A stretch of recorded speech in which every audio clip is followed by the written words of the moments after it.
Winter sowing is a method of germinating seeds. You use some sort of container, a milk jug for example, to make mini greenhouses and put them outside in the winter. The seeds will germinate when the right conditions are met for that seed. You do almost nothing to make this happen. It is a very hands-off technique. Germination rates are excellent, and you end up with strong seedlings with well-developed root systems. You can use this technique for germinating almost all seeds: vegetables, perennials, annual flowers, and most North American native plants. I use it particularly for cold stratifying North American native plants. I am not an expert in winter sowing. I have linked to a lovely video in the description below that has every bit of information you need and is thorough and detailed. In the following video, Winter Sowing Part 1, we go through preparing containers and soil. Part 2 will go over planting the seeds and putting them outside. These videos cover the basics. If you like deeper information, or if you have questions after watching, please refer to the video I've linked to in the description. Enjoy, and welcome to Winter Sowing. Hello. Okay, I have my supplies here ready to go to make containers for winter sowing. This is what I'm using for this year. I have a couple of these large Costco-sized vinegar bottles. This one I've already done. And I have what I've used mostly, which are these yogurt containers with a nice clear lid. So I'm going to take you through the steps of preparing one of these containers. Okay. The first thing you want to do is take the cap off and recycle it. You do not want caps on when you put these out for winter sowing. You want the caps off. So take your lids and throw them out. Well, recycle them. You know what I mean. The two methods that I have used for making holes in the bottom are a drill. That's what I used for this. And a box cutter. That's what I've used for other containers that I've made. Here's one of mine from last year. You can see the holes on the bottom. Did that with the box cutter. First of all, let's talk about what kind of container to use. You need a container that's going to give you at least 3.5, at a minimum, 4 is better, inches of soil with a little headroom. So with these yogurt containers, you can see that it's about 5 inches tall total. So I can easily put 3.5 to 4 inches of soil in it, and it will only give me a little bit of headroom. I will not be able to leave the lid on when the seedlings grow very tall. But once they germinate in here, I'm going to take them out anyway and plant them. So I'm really just looking to germinate seedlings in here. I won't be growing for the long term. You want a translucent container or clear. A lot of people use milk jugs. Do not get a solid white milk jug. You want it to be translucent. Okay. While this yogurt container here is not translucent on the side, it does have a nice clear top. Okay, it would be better if it was translucent on the side, but we are using what we have. So clearly this has enough room for 5 inches of soil and some headspace. Let me move my drill out of the way. So when you want to make holes in your container, it's good to do the drainage holes first before you do anything else. We're gonna, as you can tell, we're gonna cut a slit around the middle to open it up. Do the holes first. The integrity of the container is a little bit stronger for this part if you haven't already cut it. So I've got my handy drill. I'm using I think it's a 1/4 inch bit. I'm gonna see if I can do this on camera. So you want to drill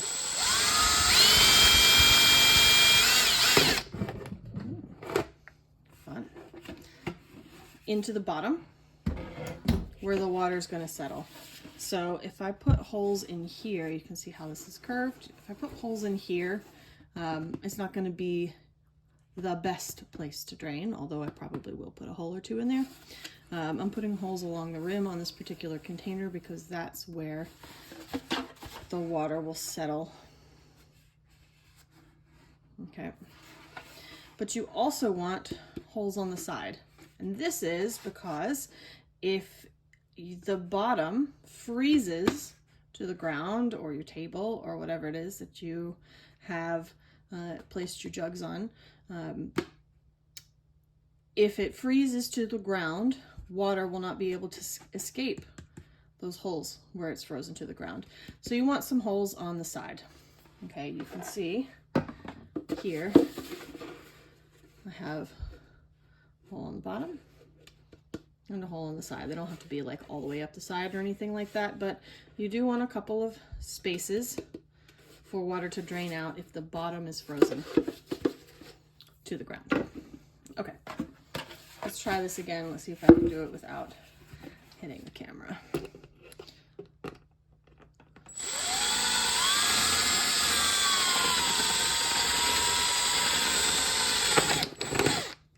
Okay, there's a hole. So I'm going to do a bunch of these holes on the bottom with my drill, but just to show you what it looks like to do it with the box cutter. Let's see if I can figure out how to do this and hold it so that you can see it. There we go. So I am going to actually come in at the side and go down to the bottom and make a bit of a rectangle. This way I get the drainage both from the bottom and the side. And a rectangle is fairly easy to do and quick to do. Let's do one on the other side. Okay. You watching? Okay, hope you can see it. All right, so this way I get the side.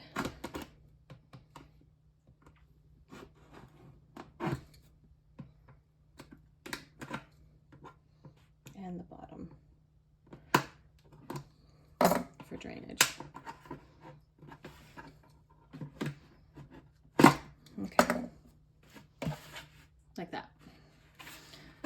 Okay, so I'm going to actually use the drill because it's a little less work, if I'm honest. It doesn't take as long, but it's a little bit of physical less work. I'm going to put some more holes in the bottom and then come back to you.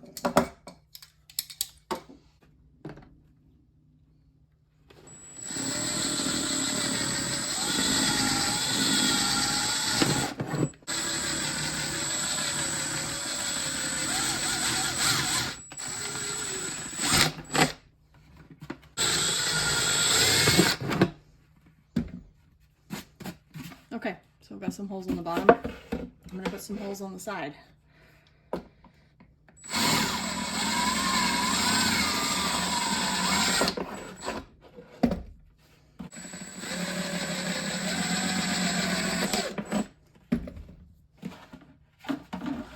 Okay, that should be good.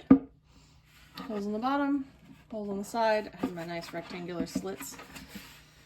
Okay, once you've got your holes that you like on the bottom, you're going to cut a slit around the middle.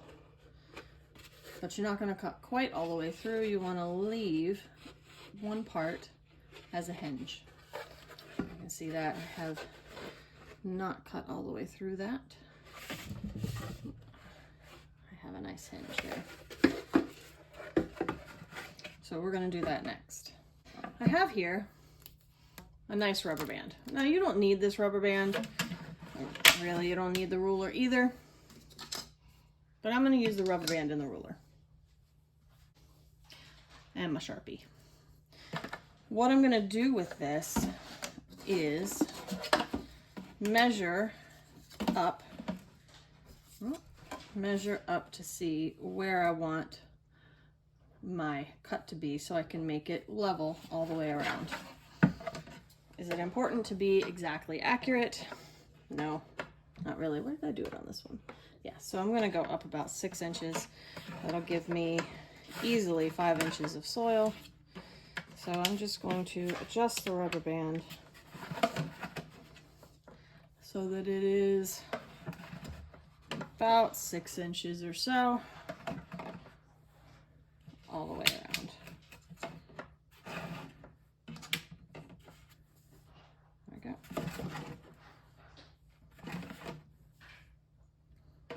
Does it have to be perfect? Nope. Can it be perfect? Sure. Where do you put the hinge? What I've noticed that most people like to put the hinge on the same side with the handle.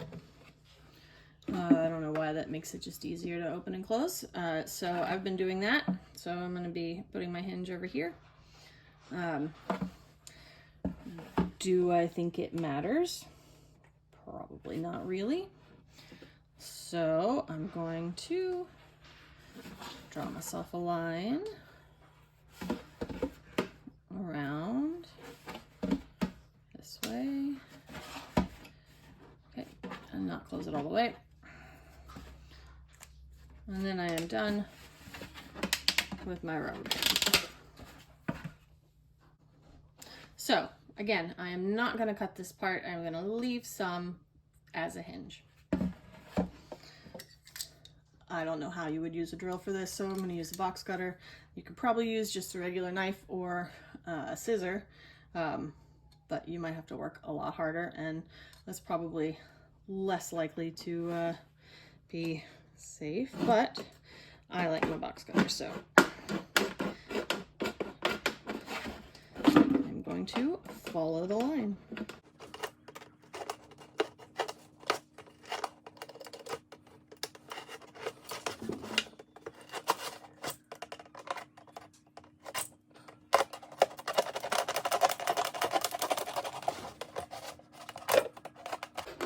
You can see it starts to get a little harder to cut once you've cut the container apart.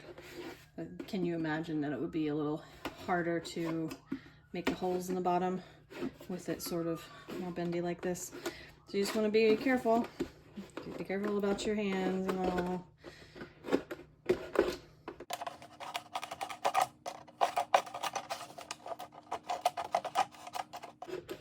Okay. Children, if you're out there watching this video, do this with adult supervision. Okay, so there's my hinge. Nice, huh? Little hinge. All right, so my container is prepared. I now have 2 of these ready to go.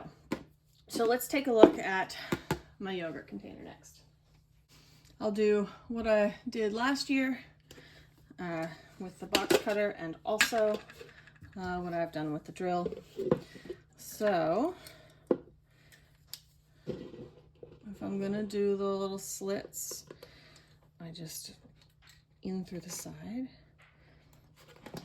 down a little bit so I get both the bottom and the side. I'm gonna just cut that rectangle out.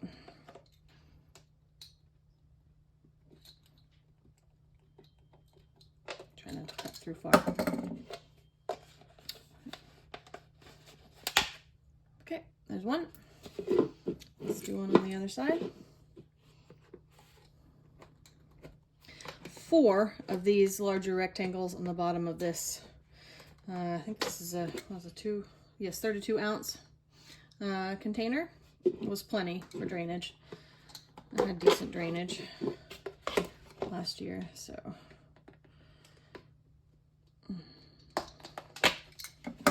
Okay. So now I've got 2. That was using my box cutter. I'm gonna do a couple more with the drill.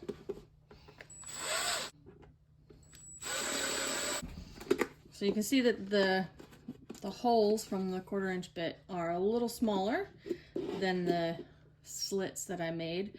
So I would make more holes on the bottom, since that's, you know, you want space for the water to be able to drain out. The smaller the hole, the more you need of them. You also don't want your hole too big, because then your soil will fall out. All right, so there's our holes. Now these rectangles, they make nice holes on the side, but I don't have any holes on the side that I made with my drill, so I'll do that. I'll just do one on each side. That should be good.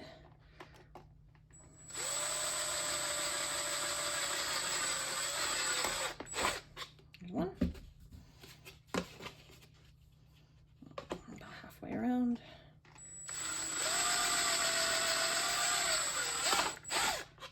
There's 2. Okay, so there's my bottom holes. Now for the lid.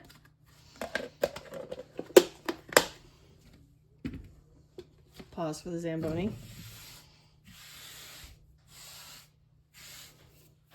Okay, now with this clear plastic is quite thin versus the containers of the vinegar, which is much thicker. So I found if I pressed too hard, it would break pretty easily last year. So I'm gonna go with a light press.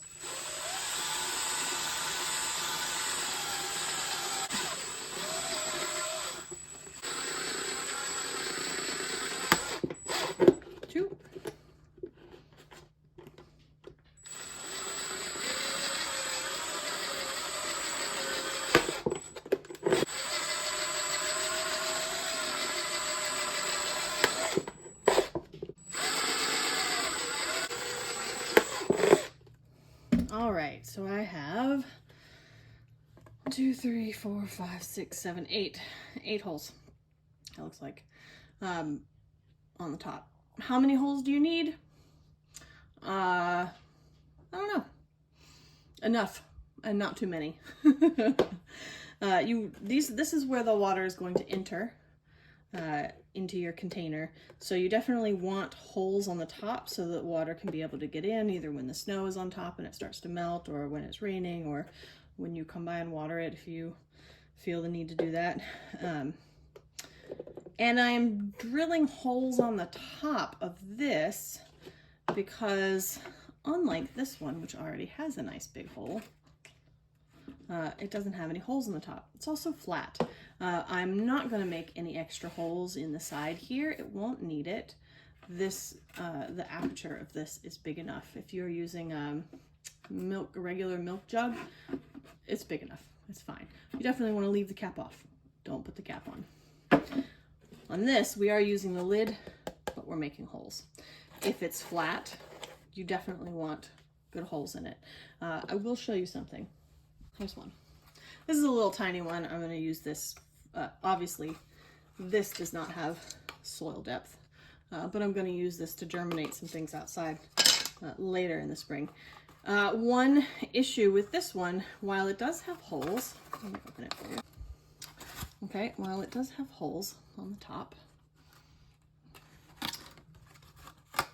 they are not on the top.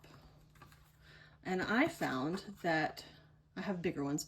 The larger ones that I used last year did not get as moist, did not get watered as well. Here's one. I used one of these last year too.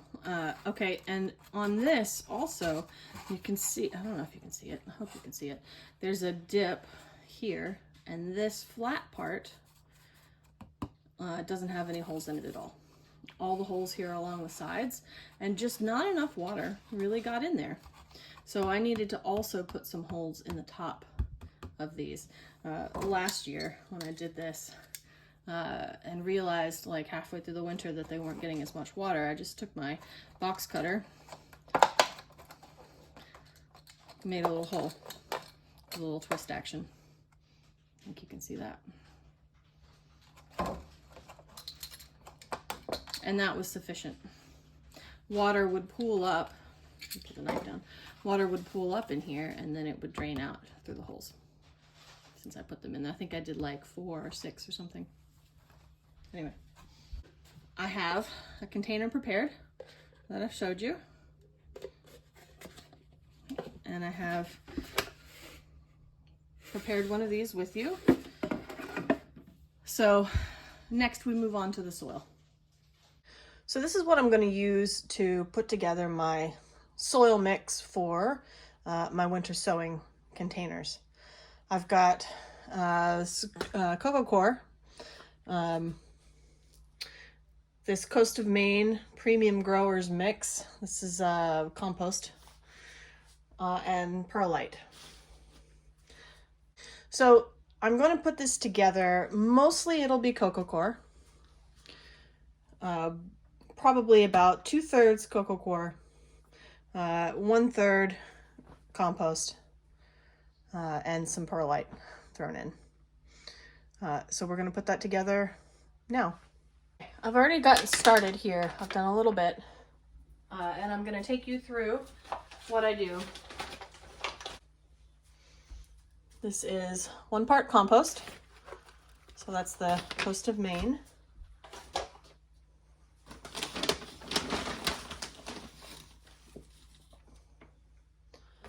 And 2 parts coco coir.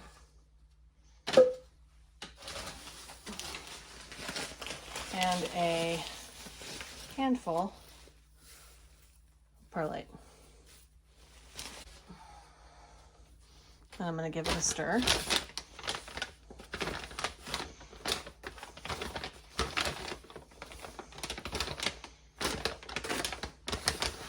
This is really similar to the seed starting mix that I use just for my regular seeds. When I do it indoors, first of all, I don't use the perlite for those little seed trays. I moisten it with boiling water, so to sterilize any of the fungus gnats or fungus gnat eggs or mold or whatever, what have you, algae. Using that boiling water to moisten it makes it sterile. But since this is going outside anyway, I'm not going to bother doing that. Okay, so that's putting the soil together and preparing the containers. Up next, in Winter Sowing Part 2, I will plant some seeds in the containers and put them outside. Look forward to seeing you then.